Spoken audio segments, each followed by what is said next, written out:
धेरै धेरै प्रेरणा टक्राउन चाहन्छु यो आजको नै बसाइ नयाँ श्रृङ्खलाबाट म कार्यक्रम प्रस्तुत अभिषेक अनुराग तपाईँको माझ आज बिल्कुलै नयाँ श्रृङ्खलाबाट उपस्थित भएको छु।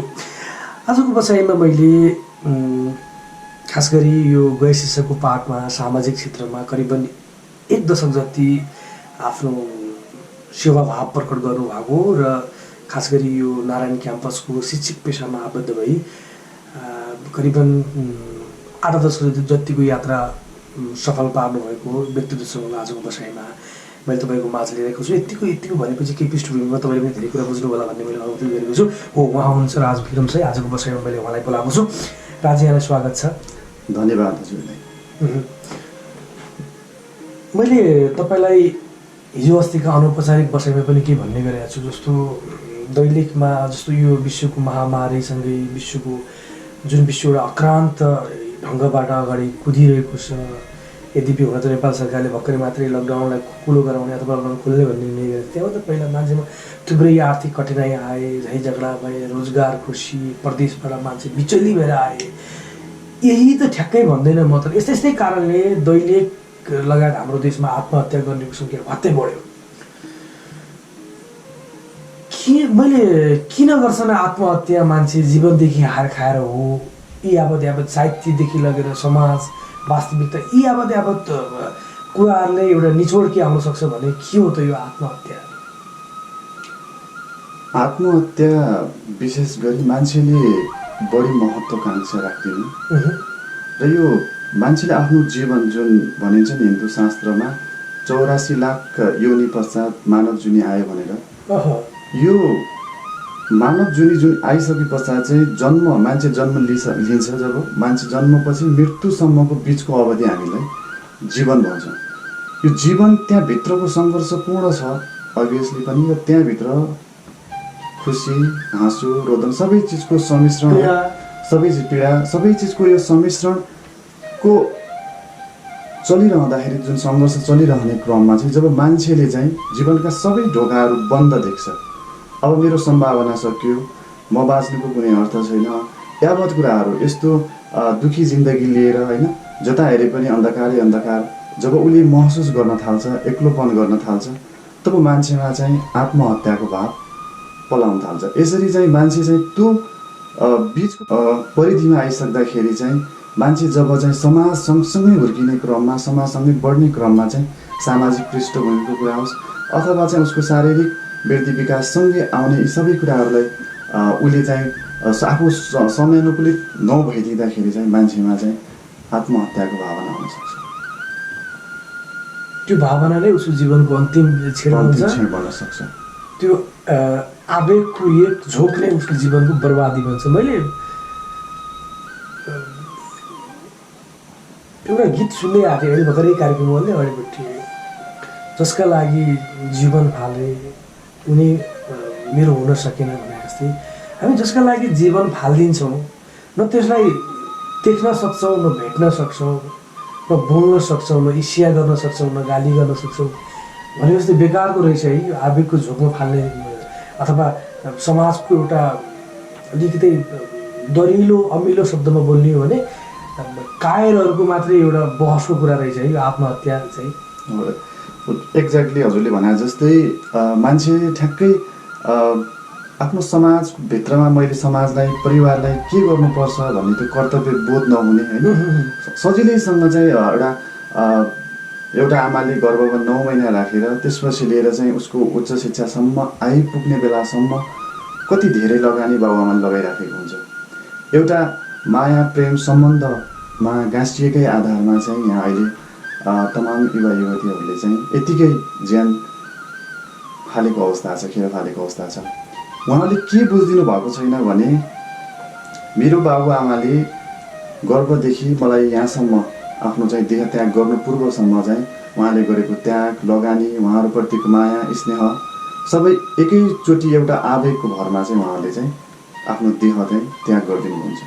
यो किन उहाँहरूमा आयो त भावना भन्दा हामी पछिल्लो समयमा चाहिँ प्रविधिको विकास हुने क्रममा चाहिँ जसरी चाहिँ यो सञ्चार क्षेत्रमा चाहिँ जसरी व्यापक रूपमा चाहिँ परिवर्तन आयो, हातमा मोबाइल व्यापक परिवर्तन साथमा चाहिँ परिवारले पनि छोराछोरीहरू के गरिराखेको छ, होइन दुःख सुखहरूको चाहिँ सेयरिङ नहुनु, एक आपसमा चाहिँ गफगाफ नहुनु र श्रीमान श्रीमती बिचमा पनि इभन अहिले एकातिर श्रीमान फर्केर मोबाइल चलाइरहेछ भने श्रीमती एकातिर, त्यस्तै गरेर चाहिँ बच्चा एकातिर मोबाइलमा व्यस्त अहिले त बच्चा त भुलाउने पाटो नै मोबाइल नै त्यही भएको छ। मोबाइल दिएपछि चाहिँ रुन छाड्छ भन्ने अथवा मोबाइलमा नै बिजी बनाइदिने, यसरी चाहिँ त्यो मोबाइलका विकिरण त्यस्तै गरेर मोबाइलमा आउने तडक भडक कुराहरूले गर्दाखेरि चाहिँ उसलाई चाहिँ तीव्र महत्त्वकाङ्क्षामा चाहिँ वृद्धि भइराखेको छ। अहिले मानव जातिमा चाहिँ त्यो तीव्र महत्त्वकाङ्क्षाले गर्दाखेरि चाहिँ उसले चाहिँ अरूको जस्तो जीवन आफ्नो जीवनलाई तुलना गर्न थाल्छ।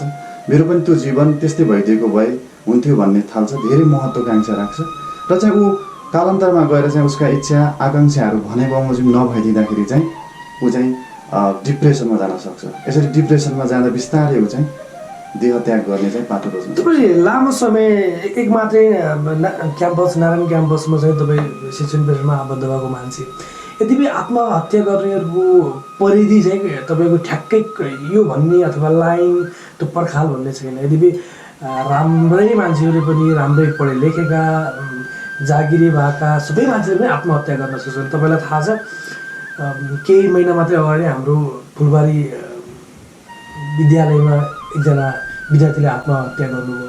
तपाईँहरू शिक्षक र विद्यार्थीको त एउटा साम्यता पनि हुन्छ। तपाईँले हरेक विद्यार्थीका एउटा मानसपटलहरू एउटा त्यो के भन्छ दिमागी रूप पनि पढ्नु भएको हुन्छ, उसका हरेक बनावटदेखि लगेर उसका स्वभाव पनि पढ्नु भएको हुन्छ। केही चाहिँ एउटा पाटोमा आत्महत्या गर्नेको पाटोमा एउटा +2 गर्ने ब्याचलरमा पढिरहेका युवा युवतीले पनि ज्यान फालिदिनुहुन्छ। त्यसको उनीहरूसँगको रुबहरूसँगै केही छन् ठ्याक्कै युवा अवस्थामा आइसकेपछि चाहिँ शारीरिक मानसिक रूपमा चाहिँ वृद्धि विकास हुन्छ।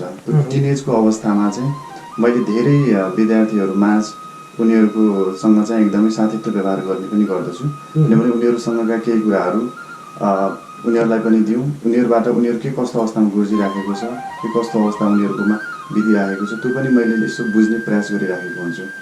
यो किन त भन्दाखेरि चाहिँ युवा अवस्थामा पक्कै पनि एउटा चाहिँ जोस, एउटा आवेग अभियसली पनि हुन्छ। त्यो कन्ट्रोल गर्न सक्यो भने त्यो मान्छे चाहिँ सफलताको अगाडि बिस्तारै बढ्दै जान्छ र त्यही रुमलिन थाल्यो र त्यहाँ चाहिँ उसले चाहिँ गाइडेन्स पाएन भनेपछि बिस्तारै ऊ कहीँ न कतैबाट चाहिँ बिस्तारै फसिरहेको हुनसक्छ।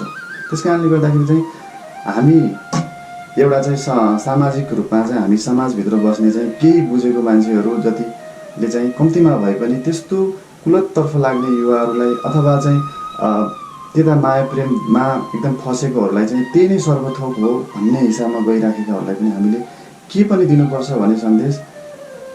क्षणिक समयमा हामीले एउटा उमेर अवस्थामा चाहिँ माया प्रेम स्वाभाविक हुन्छ, तर दीर्घकालमा त्यो माया प्रेमले सबै चिज चाहिँ हामीलाई पुर्याउने चाहिँ होइन। मायाले एउटा जिउने आधार त हो, तर हामीले सङ्घर्ष गरेर आफ्नो जीवनलाई चाहिँ व्यतीत गर्ने क्रममा दिनचर्या चलाउने क्रममा चाहिँ हामीलाई केही न केही आर्थिक उपार्जन, केही न केही सामाजिक कार्यहरू गरेर अगाडि बढ्नु नै पर्छ। त्यस कारणले गर्दाखेरि चाहिँ जति पनि युवा साथीहरू हुन्छ, युवा मित्रहरू हुनुहुन्छ, उहाँहरूले कम्तीमा पनि सामाजिक पाटोलाई पनि हेरिदिनु पऱ्यो, आफ्नो परिवार हेरिदिनु पऱ्यो।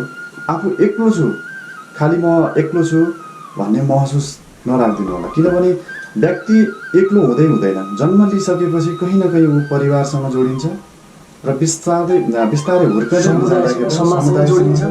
त्यसपछि गएर चाहिँ उसका चाहिँ हरेक आनीबानी गतिविधिहरू चाहिँ के गर्छ भन्दा परदेश हुँदै चाहिँ आफ्नो नेपाल हुँदै यसरी चाहिँ विश्व सामु चाहिँ त्यो व्यक्तिको क्षमता चाहिँ विश्व सामु पुग्ने यसरी हुने हुँदाखेरि चाहिँ त्यसले समग्र रूपमा चाहिँ आफ्नो परिवारलाई मात्र तपाईँ जोडिनु हुँदैन, समग्र तपाईँका माथिल्लो तहसम्म चाहिँ तपाईँ जोडिनु हुने भएको कारणले गर्दाखेरि चाहिँ एउटा व्यक्ति त्यति महत्त्वपूर्ण छैन जति चाहिँ यो समग्र देशभित्रको चाहिँ बासिन्दाको हैसियतले उसले गर्ने व्यवहारहरू त्यति महत्त्वपूर्ण हुने हुँदाखेरि चाहिँ मैले एक्लै हो, मेरो जीवन हो, मेरो लाइफ, मैले यो गर्दा के फरक पर्ला र भन्ने किसिमबाट हामीले जानु भएन। यो भर्खरै जुन भारतमा सुशान्त सिंह राजपूत बलिउडका कलाकारको निधन भयो, आत्महत्या गर्नुभयो, निधन भन्दा पनि आत्महत्या।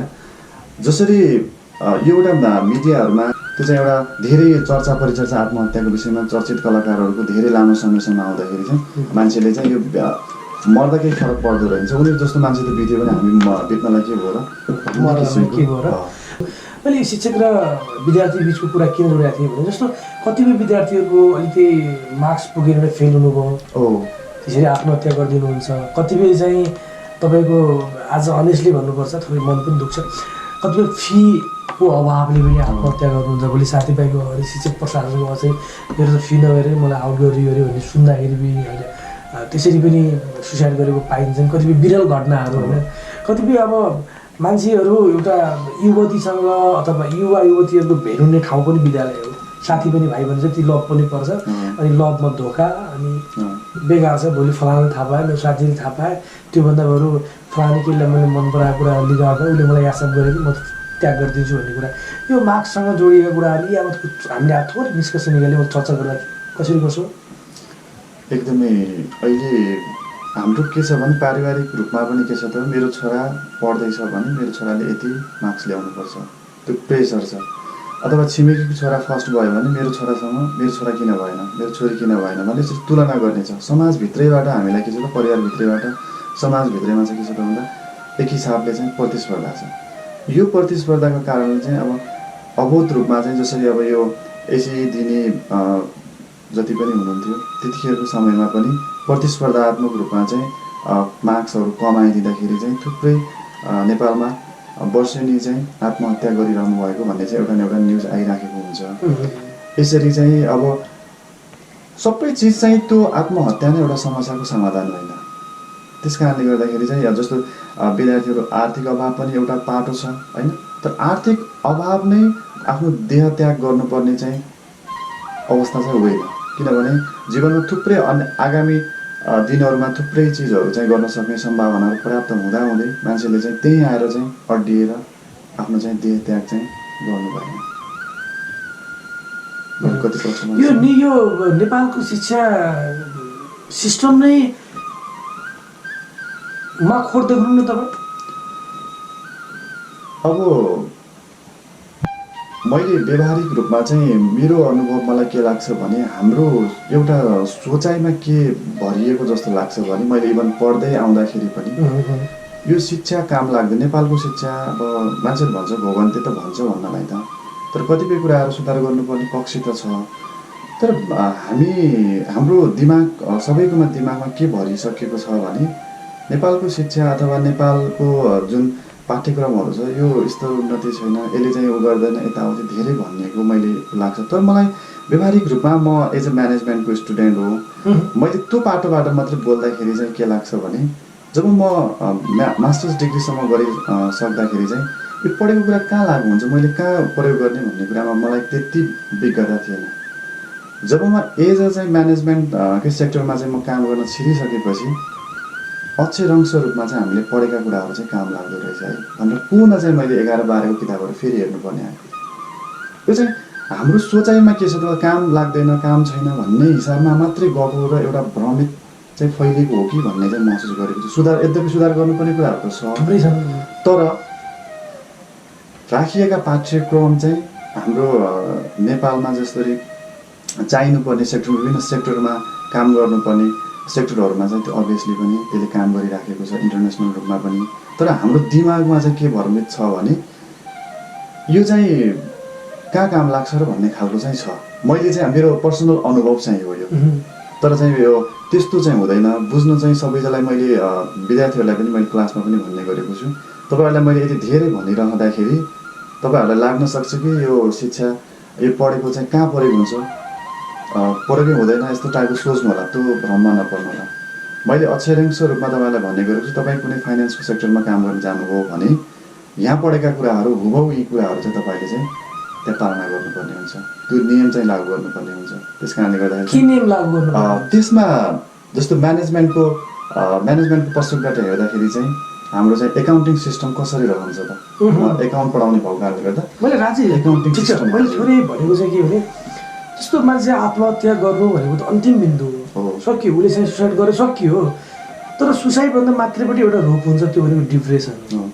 तपाईँको एउटा तपाईँको के भन्छ युकेजी नर्सरी पढ्ने विद्यार्थीले तपाईँको एक झोला किताब कापी त चाहिएला, किताब पनि चाहियो, त्यो पनि एक प्रकारको विद्यार्थी होमवर्क गर्दा डिप्रेसनमा जान सक्छ। मैले तपाईँलाई यो शिक्षा क्षेत्रले मैले फोकस गरेँ, तपाईँ यो क्षेत्रमा एउटा दैलेख जिल्लाको परिप्रेक्ष्यमा एउटा अलिकति नाम चलेकै शिक्षक भए हुँदा अलिक बढी केही हामीले पाउला भन्ने पनि हो। हजुरले भने जस्तो त्यो पछिल्लो समयमा व्यावसायिक रूपमा शैक्षिक संस्थाहरू पनि व्यावसायिक रूपमा गइदिँदाखेरि त्यो किताबहरूको थुप्रो लगाइदिने होइन, व्यावहारिक ज्ञान दिने कुराहरू जुन उमेर कालसँगै चाहिँ यो व्यावहारिक ज्ञान दिने कुराहरूमा चाहिँ तछाड मछाड नै भएको छ होइन। अहिले विश्वमा हेर्ने हो भनेपछि चाहिँ अनलाइन प्रविधि मार्फत चाहिँ त्यसरी चाहिँ टेक्नोलोजी प्रयोग गरेर चाहिँ शिक्षालाई चाहिँ उनीहरू चाहिँ अगाडि बढिरहेको अवस्था छ। तर हाम्रोमा अझै पनि किताबहरू घोक्नै पर्ने, किताबहरू धेरै भयो भने धेरै ज्ञान आर्जन हुन्छ भन्ने हिसाबबाट र अर्को व्यावसायिक रूपमा चाहिँ व्यापारको रूपमा पनि चाहिँ विद्यार्थीहरू माझमा चाहिँ त्यसरी चाहिँ किताबहरू ठेलिने होइन। र यो प्रतिस्पर्धात्मक भयो, एउटा विद्यालयले यो चलाएको छ यो यसरी प्रतिस्पर्धात्मक यो शिक्षा क्षेत्रलाई चाहिँ प्रतिस्पर्धात्मक बनाइएको छ भनेको व्यावसायिक रूपमा प्रतिस्पर्धा, शिक्षाको गुणस्तरसँग होइन कि व्यावसायिक रूपमा चाहिँ प्रतिस्पर्धा बनाउँदाखेरि चाहिँ पक्कै पनि विद्यार्थीहरू त्यसको चाहिँ प्रत्यक्ष रूपमा चाहिँ मारमा चाहिँ परेको अवस्था चाहिँ हो। यसलाई चाहिँ म स्वीकार्छु। र डिप्रेसनमा मैले अलिकति हजुरलाई जोड्न खोजेँ। मेरो आफ्नै एउटा अनुभव छ र म चाहिँ सोच्ने गर्थेँ होइन। कुरा चाहिँ 2065 सालतिर, यस्तै 65-66 सालतिर जब म ब्याचलर्स चाहिँ वीरेन्द्रनगर बहुमुखीमा गर्दै थिएँ सुर्खेतमा। अनि मेरो उमेर कालसँगै चाहिँ म पढ्ने क्रममा चाहिँ उमेर अवस्थामा चाहिँ सबैभन्दा एकदमै सानो उमेरको र मान्छे पनि एकदमै हाइट नभएको, फुच्चे अनि एकदमै पातलोमा पनि धेरै पातलो। अनि ब्याचलर्समा पढ्दाखेरि पनि उमेरमा सबैभन्दा म कान्छु र त्यसपछिलाई फुच्चे पनि एकदमै सानो, हाइटै नभएको र पातलोमा भन्ने भने म अरू शारीरिक रूपमा एकदमै फुच्चे, मानसिक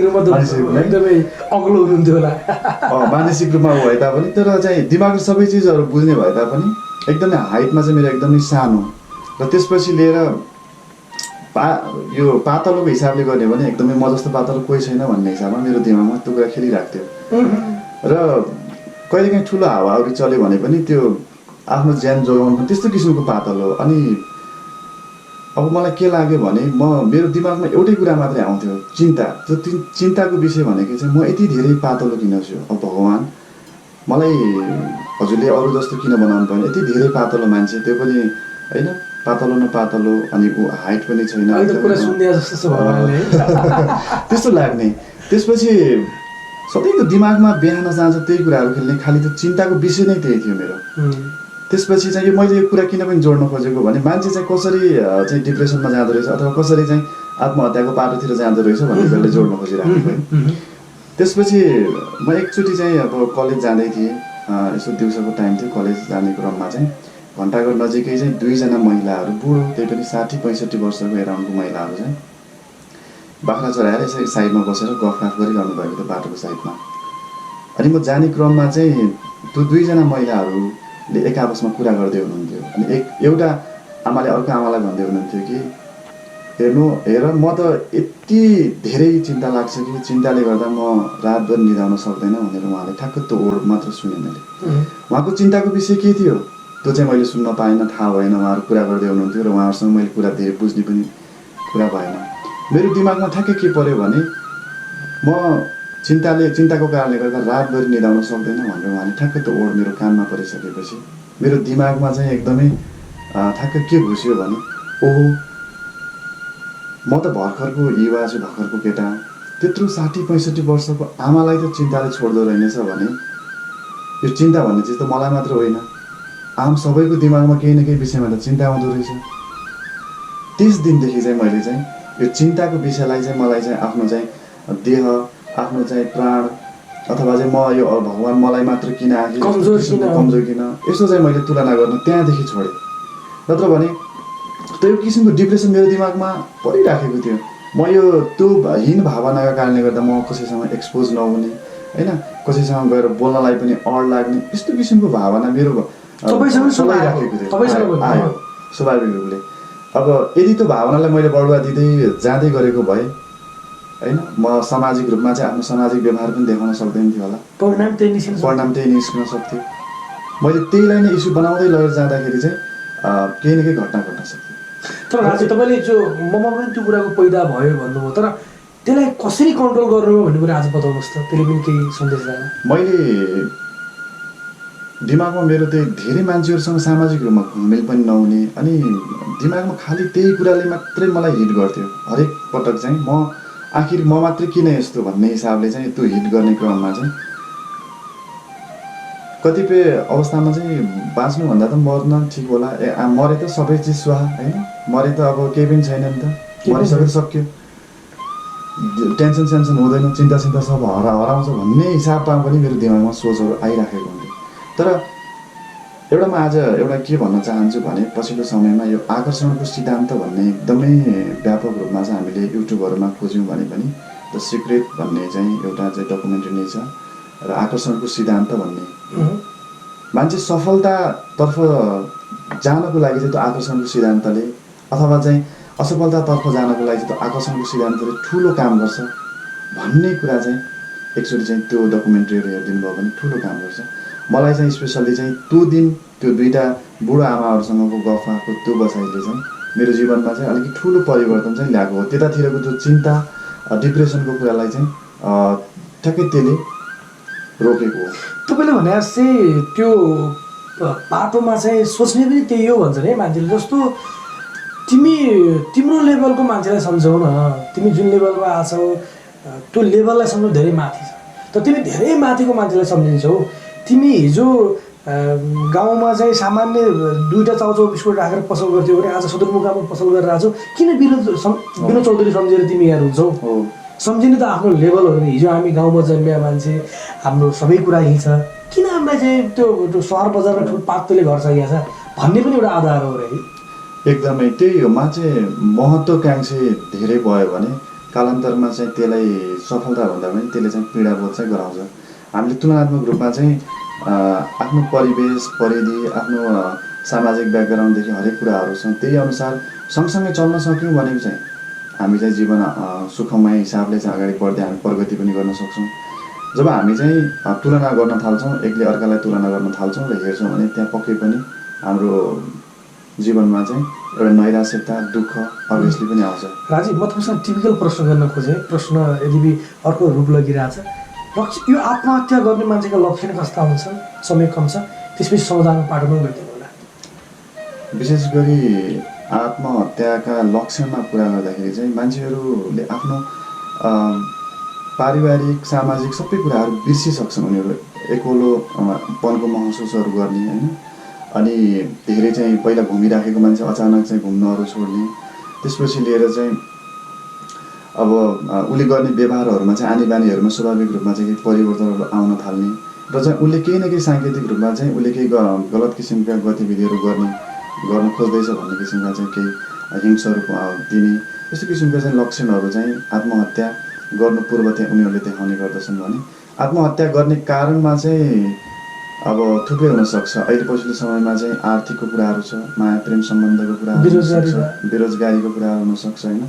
अब पारिवारिक कलहको पनि हुनसक्छ यसरी चाहिँ थुप्रै कुराहरू चाहिँ आत्महत्यासँग रिलेटेड रहेर जोडिएका छन् र यो सबै चिज हुँदै पनि मान्छेले चाहिँ एउटा आशा मरिसकेपछि चाहिँ पुनः अर्को आशा जीवित गर्न सकेन भने त्यो मान्छे त्यहीँ स्टक हुनसक्छ काम गर्ने क्रममा चाहिँ थुप्रै मान्छेहरू हाम्रो वैज्ञानिकहरू पनि हेर्ने हो भने थुप्रै पटक असफलता प्राप्त गरेका छन् असफल भएका छन् तर त्यो असफलतालाई नै उनीहरूले चाहिँ त्यहीलाई नै अगाडि कन्टिन्युटी दिएको भए सायद उनीहरू आज सफलताको सूचीमा पर्दैन थियो होला त्यस कारणले थुप्रै असफलताहरू हुनसक्छ थुप्रै कलहहरू हुनसक्छ आर्थिक समस्याहरू आउन सक्छ हरेक चिजहरू हुनसक्छ तर सबै चिज त्यो देहत्याग आत्महत्या नै चाहिँ समस्याको समाधान होइन तपाईँसँग जोडिएका परिवारहरू हुनसक्छ होइन त्यो परिवारको अनुहार त्यसै समाजको अनुहार सबै चिजहरू हेरेर तपाईँले चाहिँ सामाजिक परिवर्तन अथवा स्वाभाविक रूपमा चाहिँ तपाईँको चाहिँ दिमागी रूपमा अथवा मानसिक रूपमा पनि तपाईँ चाहिँ के हुनुपर्छ त भन्दा चाहिँ म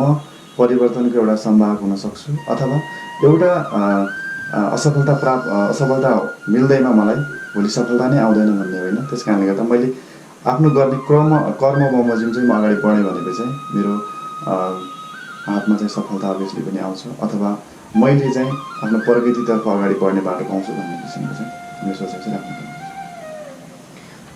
समग्रमा तपाईँको असफलतापछि सफलता आउँछ भन्ने निचोड चाहिँ निकाल्नै पर्छ हामीले एउटा आशा मर्यो भने हामीले अर्को आशा चाहिँ जीवित राख्नै पर्छ एउटा सम्भावना मर्ने बित्तिकै सबै सम्भावना मर्दैन अर्को सम्भावना हामीले चाहिँ खोज्न चाहिँ अवश्य पनि पर्छ।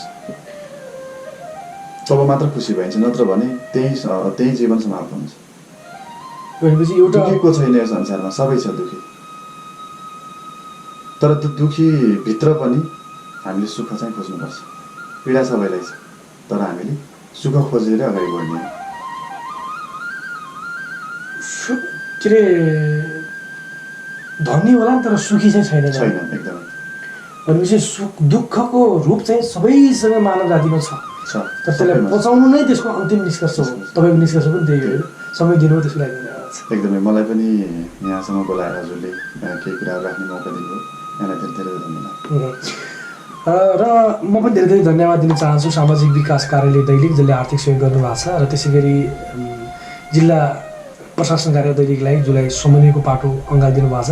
दुवै कार्यालयप्रति साधुवाद हाम्रो तर्फबाट पनि, र तपाईँलाई पनि धेरै धेरै धन्यवाद अहिलेसम्म रेडियो सुनेर साथ दिनुभयो। र प्रविधिको साथी सङ्कल्प केसी र आवाजको म अभिषेक अनुराग आजको बसाइबाट बिदा हुन्छौँ। नमस्कार।